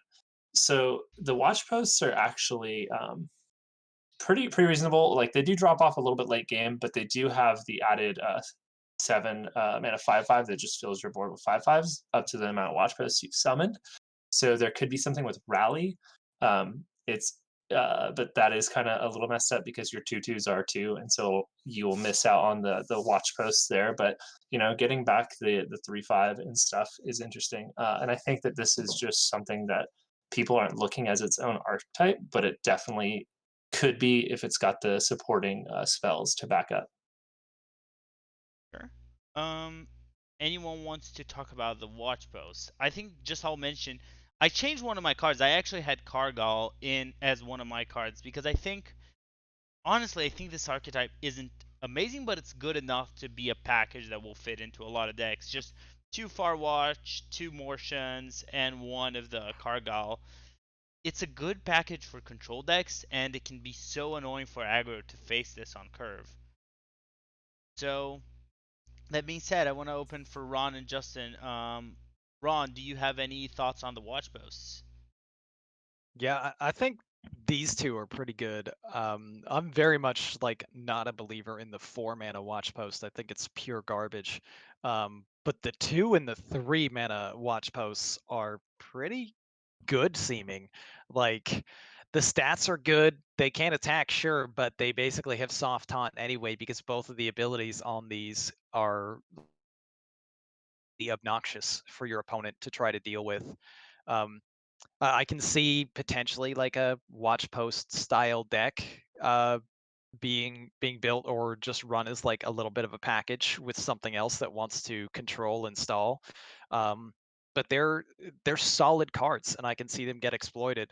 The one thing I have to say that is, I think, the most disappointing missed opportunity, though, is some idea I saw somebody post somewhere that why does Peon have Frenzy? Why doesn't Peon have like your next watch post costs one less? Peons build things. That was like a great opportunity, and they Yes. missed it completely. And Peon Yeah. is just terrible. And it could have been awesome to go with like this watch post thing. So that's kind of sad. But the watch posts themselves, they seem pretty good, except the 4 mana one. I no, it's not good. I'm just going to hazard a guess here based on the animated video by Amazing LP. I'm going to guess that it was actually like that and they changed it at some point because it was too strong. It was something like it helped build watch posts, and then it's like, but that's looking too good. Maybe. Um, Justin, any thoughts on the watch posts? So these are the cards I think, or I'm not alone here, that I've thought about some of the most of trying to evaluate. I think the thing I've come to eventually is that they remind me a lot of Imprisoned Gennage, of just like game warping if played on curve, but really, really brick late. And that's really tough for me to evaluate because there's such a unique, unseen before mechanic. I don't. Obviously, there's a line at which the power level is enough versus not enough. I just have no idea if that's for the far watch post, if that's a 2/4 versus a 2/3 versus a 2/5 at what mana cost or whatever, or even the Morshan watch post. Like, would it still be good if its tokens were 2/1s or something like that? Like, I don't understand the break even point for like average tempo, so to speak, for this mechanic. Overall, I guess I'm a lot higher on the 3 cost one than the 2 cost one. It seems like the 2 cost one, especially, if not played on curve, is just really, really dead. I'm crying if I draw this card on turn 5. My opponent's just gonna have a board to value trade into it, and I'm spending 2 mana and a card to get them 1 mana cost higher in their hand, which they'll probably not even play that card at that point because I've just been losing on board, and by that point they probably have a bunch of cards in hand anyways. Uh, Uh, I I will. think the other underrated aspect of this is that we instantly assume when we look at cards like 3/5 is good stats if the opponent can't kill it. I think that's partly based off the intuitive understanding of Hearthstone, is that the aggressor controls the trades and can get value. So normally, if you have a 3/5 on board, it's going to survive and get a value trade with your opponent. Where the can't attack is a huge deal here. Like, even with the 2/4, even if you play it on curve, your opponent could just wait 2 turns and then have by that point have played like a Yeti on turn 4 and then eat it for free. At which point you've sacrificed a card and 2 mana, and they've lost 2 mana on increasing their cards. Like, even then, it doesn't seem that great to me. So I think overall, I'm gonna have to disagree with you, based here. It's really making me think. But if I had to commit to something and be wildly, blatantly wrong about something, I would say that these are being overhyped and they are unplayable. Though the 3 mana one is pretty strong. Sure. uh, So I'm going to bring a card that has been judged as unplayable by the whole community here. This is number 133 in the Coin Concede spreadsheet, and it is Conditioning. Now, I think Hand Buff Warrior is actually better than people are giving it credit, because at turn 5, and I'm thinking of this as a 2 mana, give a minions in your hand +2/+2. This is that Paladin card, the Glowstone Technician, and that card was really good in Mech Paladin. I think this card is viable, and I think it makes a interesting hand buff warrior deck with a lot of the cards that add cards in your hand, and especially with Outrider's Axe, because that's going to fill your hand. I actually think this card is better than people think. So I put Conditioning as my taunt card. And Ron, what do you think of Conditioning? I gotta agree with the community here. I think it's just trash, complete trash. I might be wrong. I'm frequently wrong, but for now, I just have zero faith in it. I think Warrior's going to be doing better things, and the only real payoff I can see with this card um, is like in conjunction with that. other warrior one that came out for this Sure. expansion that like copies itself. Morshan Elite. Sure. Like maybe there's a deck with Morshan Elite where like this actually gets kind of busted, but you're still looking at just a mechanic that I don't feel has ever been good. And I would trust bulk up over conditioning, I think, maybe, to just get the copy of the Morshan Elite in my hand, or something. Sure. But I don't know. I don't buy it. We'll see. Yeah, I will also take this chance, Ron, to ask you, how do you feel about the state of Warrior after rotation? I think Warrior. I mean, it lost a lot, right? It lost Skipper. Oh my goodness. Yes. Without Skipper, who even knows what kind of world that we're living in now with Warrior? And there's some really interesting, weird stuff with a lot of frenzy things. But I think Warrior's just overall strong. Like it's generally always strong. It's got enough other things in, Ashes, Scholomance, and Madness, along with Baron. Mm-hmm. I don't know what the frenzy style warrior decks are going to be like yet, but I feel like there's enough support and other interesting things there that it can be really strong. Like whirling combatant seems like something that could be potentially pretty oppressive in upcoming metas as well. So Another it, competition for that 4 slot. yeah, more 4 slot competition, but it's going to be interesting. Outriders Axe definitely seems like a scary strong card. I think Warrior will be very competitive and will still dictate a lot of meta trends. Um, yeah. Uh, Justin, what do you think? Yeah, I'm a little. I mean, first of all, you're right. It's rated 133 out of 135. That is below some of the caravans. That means it's underrated. Yes, Plain and simple. uh, it does yeah, something. I think I agree with Ron though. Taunt Warrior is so far off. It's gaining a lot. Slash Warrior's losing a lot. If there's ever a time for it, it would be now. I'm just not sure this is the card that you run in it, even if Taunt Warrior's a thing.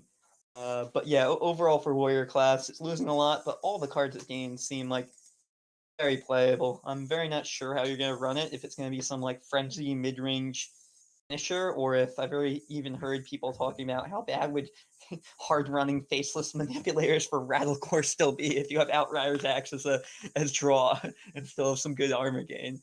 And a lot of the answers to Gore are gone. Since Priest no longer has Plague of Death or Mass Dispel or Silence. Uh, but yeah, I think it'll definitely be a playable and competitive class. But it's the class I have the least idea how to how to build a deck or even what we're gonna see. Sure. I'm excited. Any final thoughts on Warrior based? So I'll be able to tie in conditioning here with this, but like right now, Warrior looks like it's got one of the best mid game strategies. Strong control tools for the board. Like Warrior looks really well positioned, and I think it's a question of how are we going to finish games. We Mm-hmm. didn't talk about either of the Warrior specific frenzy cards, like uh, the whirlwind one and the pirate, which is a little bit more draw. That one's probably the most cuttable. But like I think that we might be running some rush stuff. So I think we have a lot of ways to control the board, and now it's just how do we want to end the game? Do we want to play the the 7 drop, or do we just want to keep rattle goring people? So I'm really excited to see how they do it, and that's kind of why I think that hand buff's probably the least likely way. We have all the ways to support and probably do it, but I think there's going to be more efficient ways to end the game. Sure. So I'll open here to Justin's last tank card or Honk. taunt card. Yeah. Sorry. So this was a last second pivot to Venomous Scorpid. I kind of didn't read the card until recently, and then I realized it's a 1/3 with poison in a broom meta that hand size neutral. It discovers a spell. I don't know what deck's gonna run that in, but with Broom already being such a big thing, and probably even more so with Frenzy, that seems like this card's best friend. I just feel like it's gonna slot in somewhere somehow. And by the community, it was only rated 80 out of 135. So like, it's slightly below average when I think it's going to see some amount of competitive play. I don't Sure. know. What are you guys' takes on this? Have you guys thought about this card more than me? I imagine at Uh, least one of you has. to me, I think this is going to be a broom meta. Every single deck is going to play broom. Now, does this card is it good enough to get a space in that meta? I'm not convinced of it, even though yeah, it's a 3 mana kill a target and discover a spell. It's insane in arena, but that's kind of where I would place this card. Base, do you have any thoughts on this one? Yeah, so I think this card is definitely not getting its fair shake. Like, um, this card is just good. Like, it's gonna 2 for 1 most of the time. Like it replaces itself. You get a spell, which definitely can be tailor made to whatever your game plan is at that moment. So I think that that's definitely a worthy battle cry. And then on top of it, it's poison. So it's like a Volpera Scoundrel that is guaranteed to not get value traded. So I think that any deck that's looking to generate a little bit of value uh, is probably going to consider this. Like this is just quite solid. Broom again makes this very tempting because you can broom something, replace it. 3 mana kill a thing. That's pretty on par with what's available in standard. Coerce is probably the most efficient single target clear. Um, so I think that it's definitely something worth considering in a lot of decks, especially if you're looking to do a slower game plan. Mm-hmm. Uh, Ron, everything you'd like to add for this one before we go into your final card? Yeah, not too much to add on Venomous Scorpid. I agree with Justin. It looks underrated. We have Broom in the meta, so obviously we can give it Rush. Not all Discover spell effects are created equal among classes, so there's going to be classes that would be more incentivized to play this because they want to discover more spells that are good for their class. With things rotating, there's a smaller spell pool, which could make it even better for, again, certain classes. But here, we Dire Frenzy the Venomous Scorpid, right? And then when we get the buffed copy, we play it and we discover Dire Frenzy, Infinite Hunter. Let's go. Sure. It's going to I beat would probably. Priest. What's that? It's going to beat Priest. Yeah, that would probably be Priest. But no, like we wouldn't be Dire Frenzying this. We would just play this. We probably wouldn't even play it in Hunter, honestly. No. Maybe we could if like we really need like the poisonous effect and we want to play Broom with it. But it's gonna be good in lots of classes. I think it's fine. Sure. And what card are you bringing to our final one here? All right. So when we talk about this card, we also have to talk about elementals in general and how good they will be in Shaman because I've got Lily Pad Lurker. All right. I am impressed by this card. If you played an elemental last turn, transform an enemy minion into the frog. We got Hex on a stick. I love Hex on a stick. That's crazy. It's a 5 mana 4/5. We only pay 1 more mana to get a 4/5 alongside our Hex. A lot of times we were just wanting to run Hex generally because the meta can need to have world or transform effects. But there's Arid Stormer, which got printed, which is a pretty good looking elemental. There's Revenant, that's a solid one. Justin almost picked the neutral elemental from this set as one of the underrated ones, the Kindling elemental, the 1 mana 1/2. Mm-hmm. In the core set, we've got for Shaman specifically a pretty major buff on elementals that were there already. The earth elemental and the fire elemental both got buffed. There's the menacing nimbus, which was added, which gives more elemental support. We add a random elemental. Um, there's the cage match, which is an elemental, and we usually want to run it in shaman decks. And there's pretty good like neutral elementals that were printed over the course of the last bunch of expansions. Like we legitimately can run a pretty heavy elemental package in shaman and be competitive. And in that type of deck, Lilypad is kind of insane. So I dig it. I don't think it got rated highly enough. I think we can wreck some fools with Elemental Shaman. Let's do this. Sure. And how do you see Shaman for the next expansion? And I mean, it's all Murloc Shaman though. Where maybe we play some Elemental Shaman. Want to mix it up because it's still going to be strong. But Murloc Shaman, oh my God, we're going nuts. We're McGurgling, we're vibing. It's going to be great. Shaman, I Sure. think, just has a lot of really strong stuff though. As a more serious answer, like we have one of the most busted one drops in the game that just got added to the core set for Shaman, and there's a lot of cool stuff that it's able to do. Hmm. A lot of buffs across the board in core, a lot of strong things being released for it. Has a lot of different play patterns, and I think Shaman can be very reasonably competitive again in the new meta. Sure. Justin, any thoughts on Shaman here? Yeah, I think the best Shaman deck is going to have an elemental package.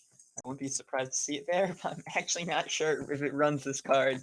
The big thing gating this card is that Hex is so reactive. Like its uptime in terms of percentage of like playable turns is very low in your deck, and that pairs really poorly the anti synergy with the elemental condition, where you have to constantly be chaining elementals in order to keep it even active when eventually you're going to use it. It's probably just the one turn your opponent plays like a big minion. Uh, so I'm not sure this deck card goes in it, but Kindling Elemental plus Arid Stormer, holy crap, is that curve into Whack-A-Mole Hammer and Yeah. Shaman? Like that 1, 2, 3 is going to win games. And then even if you don't get that, the Kindling Elemental discount, as you mentioned, is probably going to be useful elsewhere, given your deck runs Custodian as well, because it's a Shaman deck. So I think the new aggro Shaman, the new Jambre Shaman or whatever, uh, with his weird deck that ran Crab before, it just seems an upgrade on that. Maybe you'll run both of them. More redundancy of 2-cost Wind Fury minions, and you have is it the Novice Zapper, the 1-mana 3/2 with spell damage and overload 1, which makes Hmm. Landslide even better. I think that Jambre mid-range Shaman's just going to be upgraded and it's going to run a small elemental package. But I Sure. don't think it'll include this card. Sure. It's just too reactive, too conditional. Anything you want to add, Based? Um, so Shaman, I think, is in an interesting spot. It's got the normal. We don't really have a solidified way to end the game. I think Brucon, with like lightning bolts, serpentine portals, and dunk tanks is probably the best way. Those are all nature, so you get huge spell damage for those. Hmm. Um, and like this elemental stuff looks really solid. I don't. It's going to be hard because we don't have things like fireflies to try and chain them on. We're not generating a lot of small elementals we can just drop each turn. So that's kind of the holdup for me. This card is absolutely very powerful. Like, we think of Hex as like we need to save for specific targets, but this is just going to be I'm playing this on 5 most of the time and winning the board right here. So like you're not going to get the huge values out of Hex, which is how they were able to slap this on such a large body. Like, Right. but there are going to be games where you have to hold it for the Rattlegore, and like it's going to be rough. So Yeah. it it's a very interesting archetype that is going to take some tinkering, and it's going to take a genre to actually show us how to play this. But I think eventually something will come of these elementals, but I'm not sold on this time. Sure. That makes it for our taunt card. So we're going to do some fast questions and then open it to chat. So for these questions, we'll just say our own opinions and move on. We won't dunk on each other that much. So I'm going to open with our first question. What is your favorite card in the core set? Justin, would you like to answer this one? Would love nothing more. My favorite card in the core set? I mean, this one's easy. I answered first, so I got the objectively correct answer. You all are wrong. We're not dunking on each other. I'm just calling you all wrong. It is Nozdormu the Eternal. I mean, it's just simple. It's the best. I can't wait for. We have Boomer mode in Classic released recently. Now we have Zoomer mode. It's going to be great. Sure. Base, do you want to go next? Yes, I'd love to talk about my card that won't see any play, but I love this card. Tomb Pillager's back. Kazakus is the only 4-drop we're playing in Rogue, anyways. So Yeah. whatever. But I love Tomb Pillager. Sure. Ron, what about your card? I'm so hyped for Dire Frenzy to be back, man. It doesn't even need to be good. Just every single card I see for the entire run of Dire Frenzy being playable, I am going to look for the beast tag and be so excited that it has a beast tag so I can Dire Frenzy it. I love this card. It's like one of my favorite cards in all of Hearthstone. It's great. Sure. I love cards that have really high impact when you have that one minion with just so much impact. And I think Taylor Fordring is going to help a lot decks that are like that. I think way more decks are going to be playing this than we think. And it's just a card a lot of people are sleeping on. Because a 3 mana 3/3 Taunt Divine Shield with a Death Rattle that draws a card is pretty good. And it's just going to hold your opponent back and to draw you a good card for you to do something later.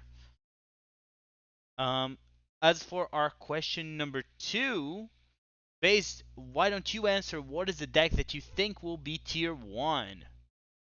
Welcome back, OTK Demon Hunter. I like this is probably gonna be the premier combo deck. Warrior doesn't really have the stuff to do it anymore. As consistently with the rotation of Mercenary, and we could still armor OTK possibly. So I am curious to see about that. But yeah, I'm excited to play some OTK Demon Hunter again. We got some better board control tools with the sigil. So definitely interested to see what the balance of draw and clears are going to be. Oh, and we got that new 1/3 that gives us +2 spell damage, so we can use that as an early combo piece to clear a board, or um, like set up turns. Because I believe it's next Sure. you play. Is it this turn? I can't remember. So you could play it ahead of time and then have a cheaper combo your next turn when you kill them. Yeah, let me actually check. I think it is next you play. It's this turn. It's this turn. Bummer, but it's still pretty good. Yeah.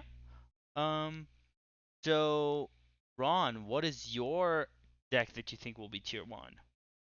I was as sober as I've ever been when I made this choice. Murloc Shaman, let's do this. We're flurgling. Nothing can stop us. Everybody's gonna get steamrolled by the Murlocs.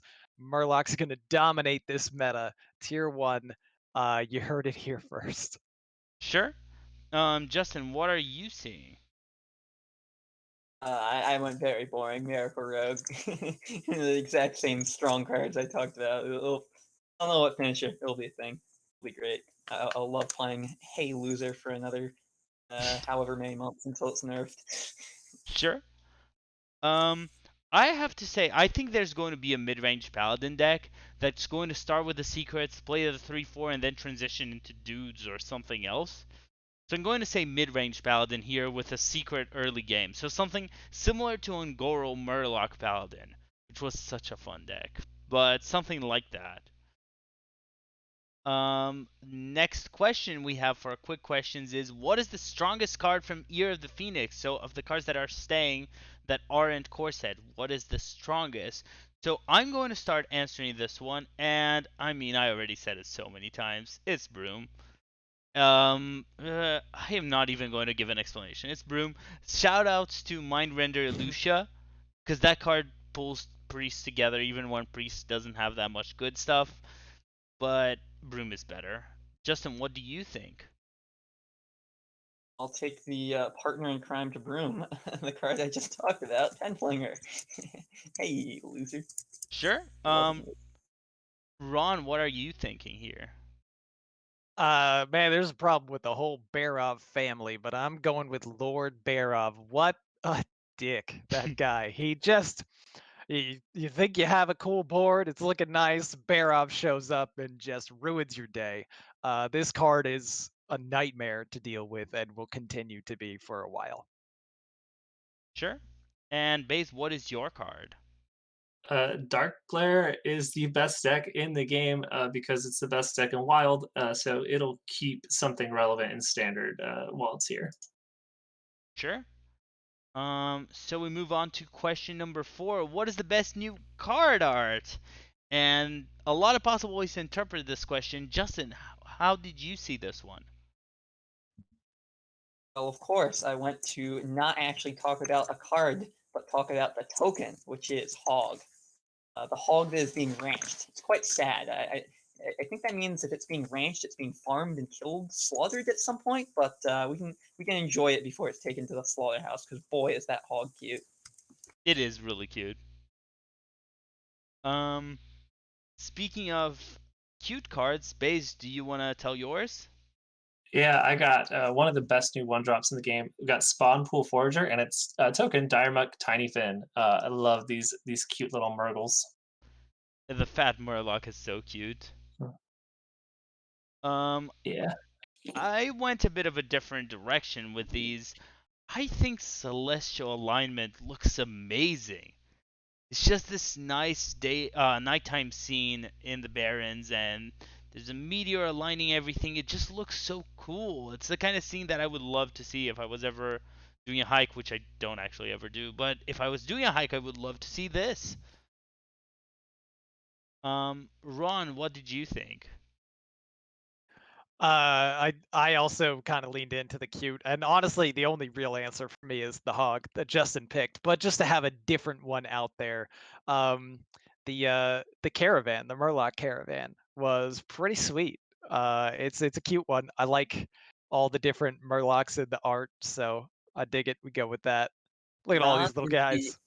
Ron is the ultimate caravan apologist. That's what I'm learning today. Look, we won't ever play this card, but sometimes you might go into the collection and be like, "Aw." When you play wild and get him some faceless lackey. Aw. um, Oh, look at that little guy. um, so finally, what is the worst card from Forge and the Barrens? And I'm going to answer this one first. It's the Caravan. Specifically to me, the Hunter Caravan is so bad. Just having to wait a whole turn to give your minions +1/+1 in your hand, it's just so slow. There's just this. It's not even going to do it once. It's way worse than Don't Feed the Animals. It's just such a bad card. Based, I think you were thinking of Caravans as well.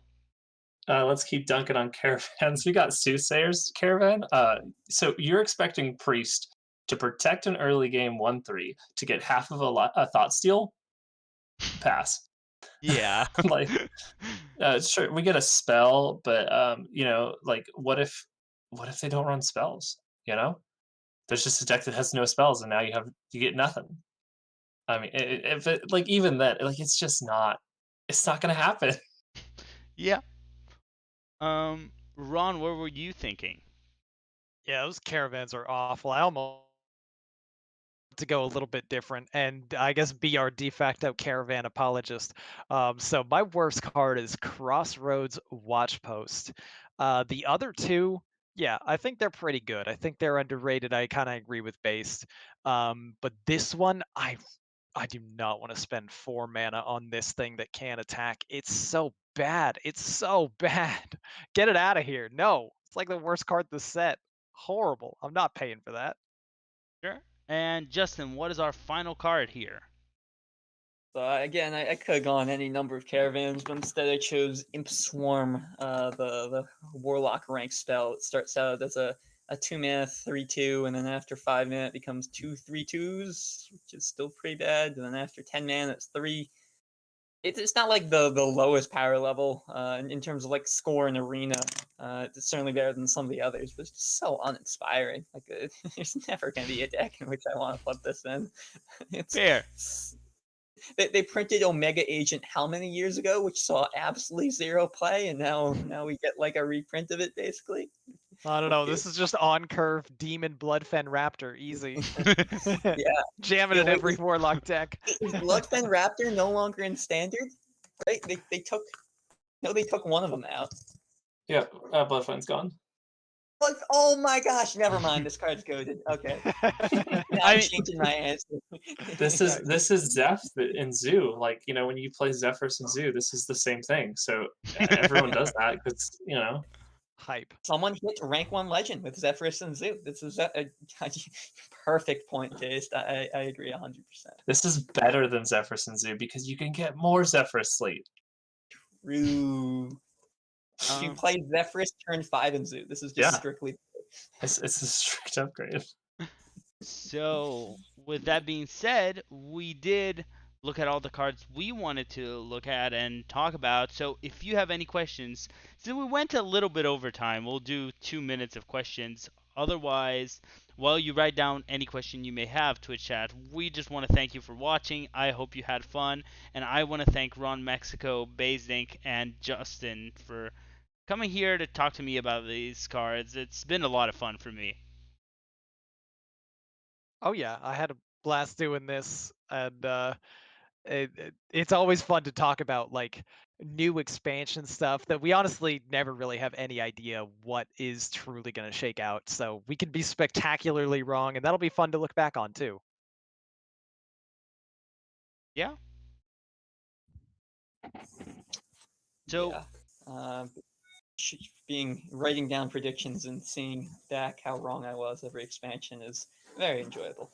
yeah. You would think one of these days one of us would eventually get together and figure this thing out, but apparently the answer is no. No. Yeah, it's always super fun, and at rotation, it's absolutely impossible to get any of these right. So Yeah. it'll be fun to have these hot takes. But RoboCats is asking about Rakara, which is the warrior 3-mana 2/3 with rush that says after a minion attacks and survives, give it +1/+1, which I think is a little underrated. Like I looked at it and I thought, this is it's fine, but like that's actually pretty good if you have anything surviving and it goes face and it gets a 1/1, or like you value trade with this 2/3 rush, or something you help clean up, whatever. Now you get a little extra. So it's actually a very interesting card that I think Warrior's going to consider in most of its decks. Sure. I'm going to add that it synergizes very well with conditioning. Okay. Nice. We're bringing it back around. Love to see it. Yeah. With that being said, I think that is it for us. Saku is going to be in soon with a fun battleground match for you all. So look forward to that. And Octathlon starts really soon. So I hope you're all as excited as I am for everything that's incoming. And I believe that is it for us. There's one last final question by Geranium. What is the name of the card that makes Librum go boom and not broom? Still go broom. There isn't one. No. Sorry, Geranium. We Yeah. always go broom. Yeah. But I believe that is it. We'll see you all later. Schoolstone probably back next week with Octathlon, depending on how things go. So have a nice rotation, everyone, and see y'all soon. Bye. Bye, everybody. I'm waving. You Bye. can't see it. Bye. So long.